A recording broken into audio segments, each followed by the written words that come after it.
students, how are you? I hope all are good.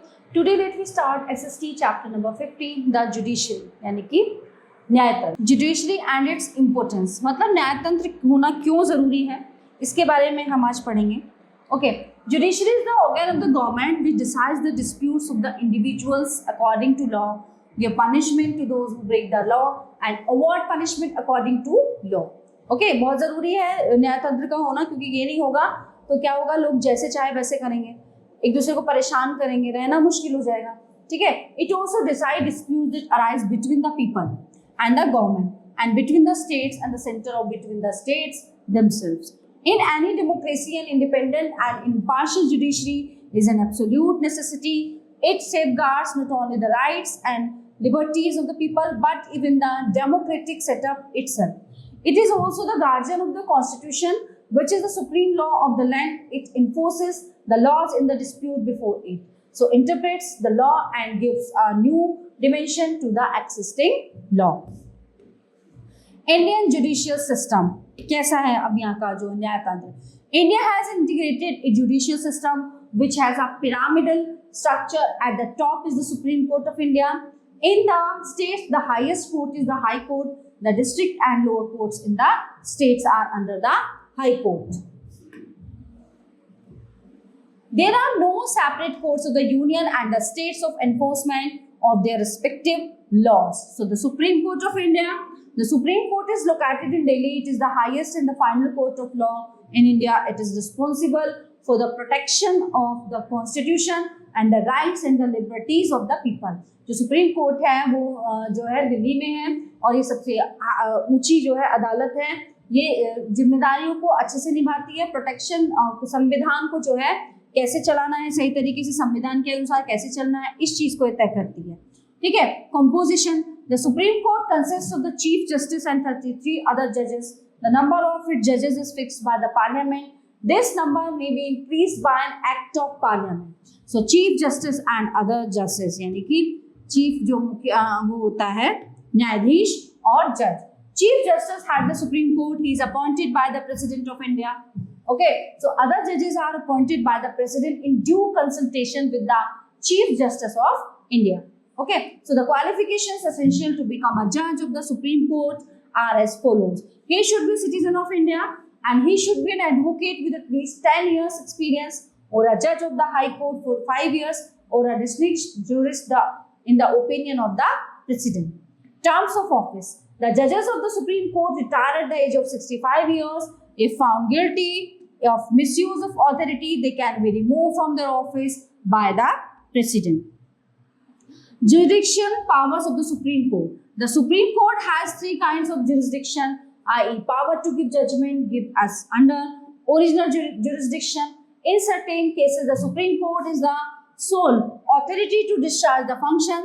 Such cases originate in the Supreme Court only and include either disputes between 2 or more states. Number 2, the disputes between the union government and 1 or more state government. Number 3, cases involving the violation of the constitution. Appellate jurisdiction. The Supreme Court is the highest judicial body. It hears appeals against the judgments of the High Court. It can also review its own judgment. It hears appeal in the certain cases which are as follow. When a High Court certifies that a particular case should be tried in the Supreme Court, when a High Court changes the decision of a lower court in a criminal case and awards death punishment. Okay, advisory jurisdiction. The President may refer a matter of constitutional importance to the Supreme Court for its opinion. The President may accept or reject the advice. Functions of the Supreme Court. Number 1, the Supreme Court is the guardian of our constitution. It decides all cases which involve any point of constitutional law. It acts as an interpreter of the constitution. It can declare law made by parliament and the state legislature invalid if found against constitution. The Supreme Court is the guardian of the fundamental rights of the citizen. A citizen of India and can approach it for the protection of his rights. The Supreme Court can declare orders of the government invalid if these are found to violate the rights of the citizens of India. The Supreme Court is the ultimate court of record in India. It maintains a record of its decision and publishes the same. These decisions are quoted by lawyers as precedents while pleading their cases. The Supreme Court supervises and controls the working of the High Courts. Its jurisdiction extends to the whole country. The High Court is the highest court in a state. Okay, some states and union territories share a common High Court, such as Haryana and Punjab and Chandigarh share a common High Court. इन तीनों की एक High Court है ना? In all, there are 24 High Courts in the country. Composition: a High Court consists of a Chief Justice and other judges.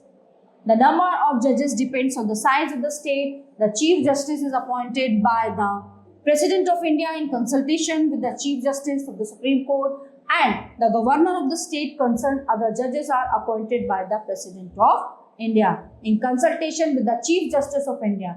So the Chief Justice of the High Court and the Governor of the state. Qualifications: the qualifications of the Chief Justice and other judges are as follows. He should be a citizen of India. He should have worked as a judge in a court for at least 10 years or as an advocate in the High Court for 10 years, or should be a renowned jurist. Terms: the Chief Justice and other judges hold the office till the age of 62 years. They can be removed from their post earlier by the President of India on receiving a motion passed by the Parliament. Powers and functions: अब इसके powers क्या होते हैं, functions क्या क्या होते हैं? The High Court is the highest court of justice in a state. It enjoy the following power. So number 1, original jurisdiction. The original jurisdiction of a High Court includes matters related to fundamental rights and disputes related to state elections. Appellate jurisdiction: the High Court hears appeal in civil and criminal cases decided in the subordinate courts. Supervisory jurisdiction: the High Court controls and supervises the working of the lower courts by examining their courts. It maintains a record of all its decisions and proceedings which are quoted by the lawyers of the subordinate courts. What is subordinate courts? The subordinate courts include all the courts at the district level and below. So they are different courts in a district to try civil and criminal cases. Okay, so civil cases are tried in the court of district judge. These court and can hear appeals against lower courts. Smaller civil cases are tried by municip and sub-judge in the lower courts. Criminal cases are tried in the court of the session judge. The district judge act as the district and session judge. Criminal cases are also heard by magistrate in the lower court. The court of the session judge hears appeals against the decision of the lower courts. Okay, so the judges of the subordinate court other than the district judges are appointed by the governor from the state judicial services. They are recommended by the State Public Service Commission. Their salary and allowances are decided by the respective state government.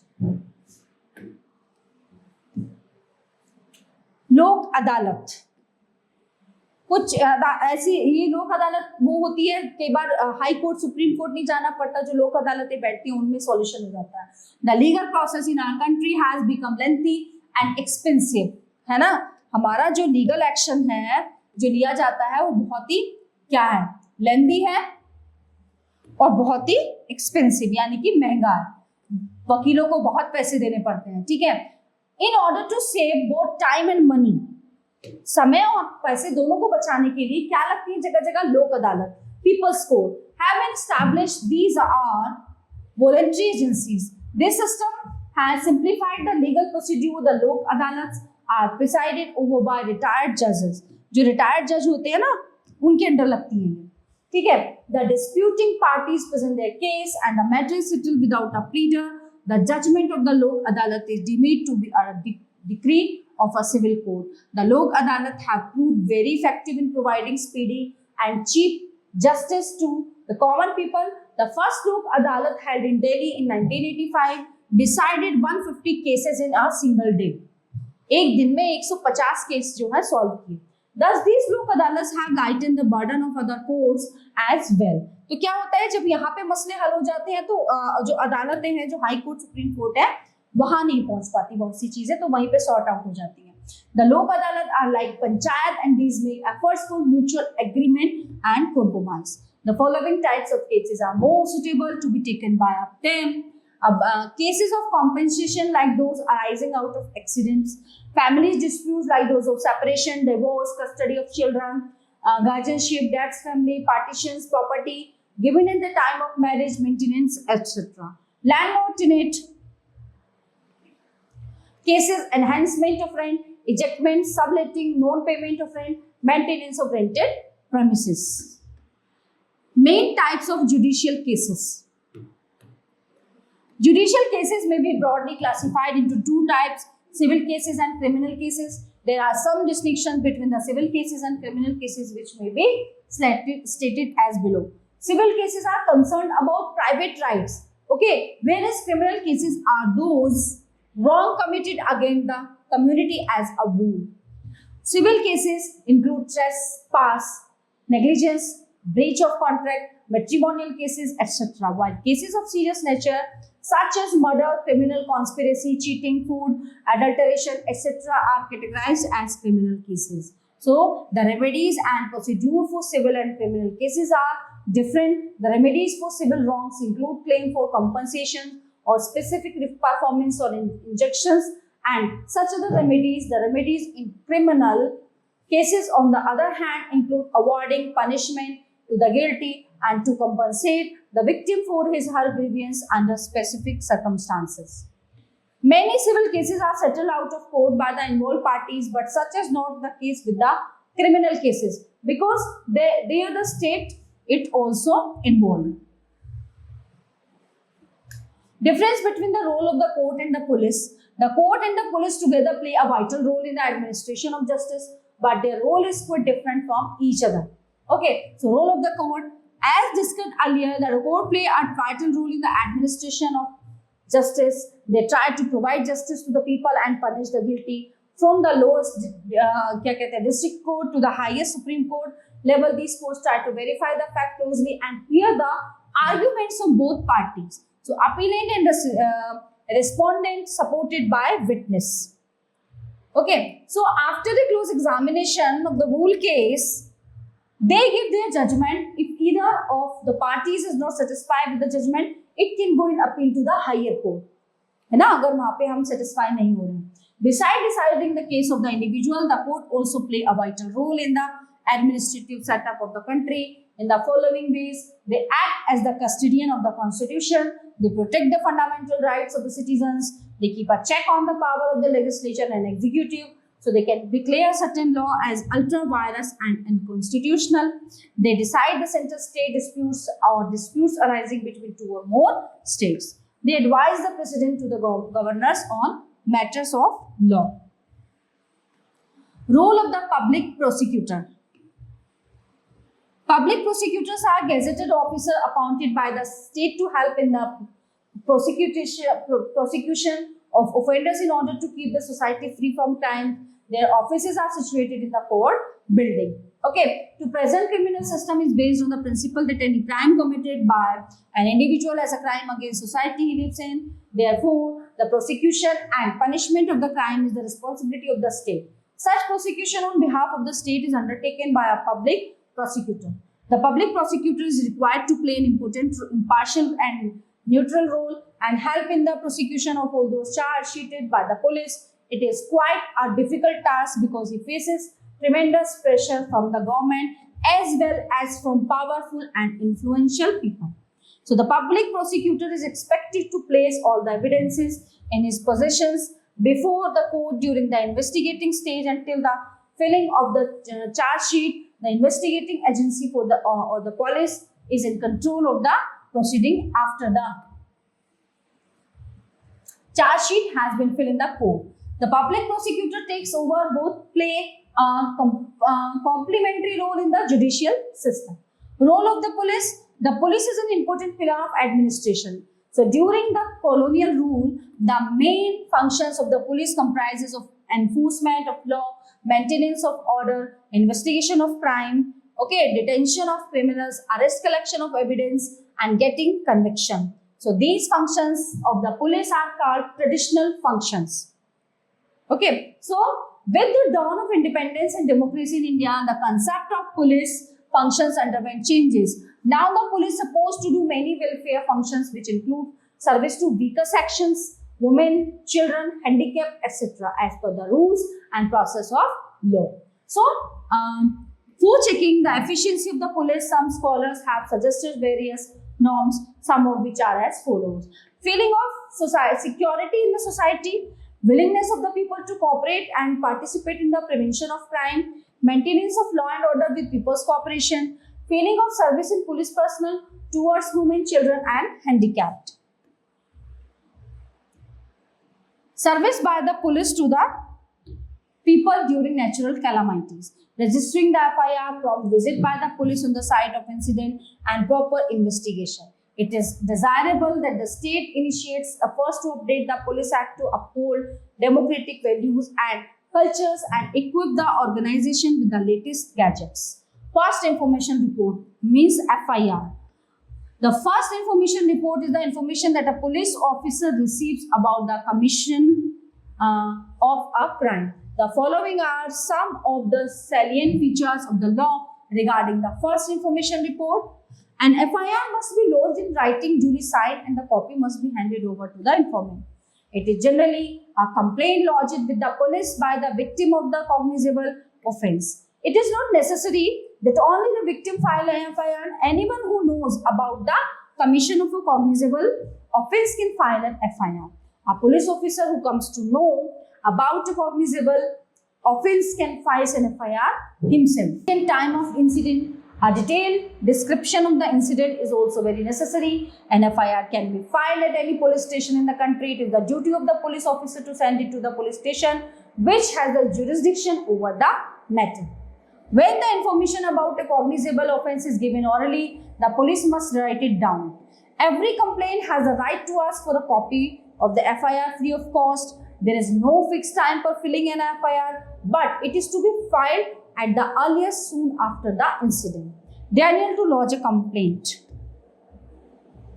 The denial to lodge a complaint is illegal on the part of the police office because an FIR is a very important document for starting the process of criminal justice. After the FIR is registered, the police take up the investigation of the case. If a police officer in charge of the police station refuses to register the FIR, the complaint can resort to the following methods. The report may be sent in writing to the superintendent of police specifying all the details of the incident concerning the refusal of the police officer in re-registering the case. The superintendent of police or even higher officials, even the deputy inspector general of police may be contacted and informed about the complaint.